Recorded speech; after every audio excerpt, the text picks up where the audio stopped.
అబ్బా బామా ఇక చెప్పక తప్పడం లేదే. ఇదిగో ఈ చంద్రకళని మా గురుగారు ప్రేమించారు. అమ్మ బట్టోయ్, ఏమిటో చెప్పేది? నిజమే. మన బట్టాచారా? అవునే బామా, వాడే. ఏడ్చాడు వెధవ. ఆ వెధవ పొట్టేసుకొని వాడి మొహానికి ప్రేమ ఒకట తప్పాల మొహం వాడు. రారా బట్టురా, నీ గురించి మాట్లాడుకుంటున్నావు. విన్నా, అంతా విన్నా.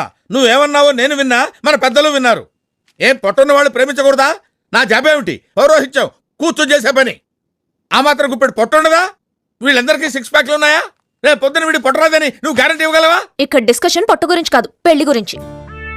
నువ్వంత హార్ష్గా మాట్లాడు చందు, నేను ఫీల్ అవుతాను. సిగ్గులేదేమిట్రా? నీకు ప్రేమ కావాల్సి వచ్చిందా? ప్రేమ ఏం తప్పేంటి?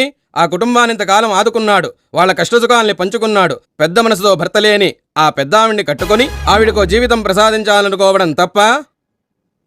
ఓహో, చిచ్చి, మీరు సిగ్గుపడకండి, చచ్చిపోవాలనిపిస్తుంది. గురుగారు, మీరు ప్రేమించింది చంద్రకళని చెప్పారుగా. ఇండైరెక్ట్ గా వీళ్ళకేదే చెప్పాను, అర్థం చేసుకోలేకపోయారు తింగరు. నువ్వు పెళ్ళన్నది తల్లితో కాదా? పిల్లతోనా? చిచ్చి.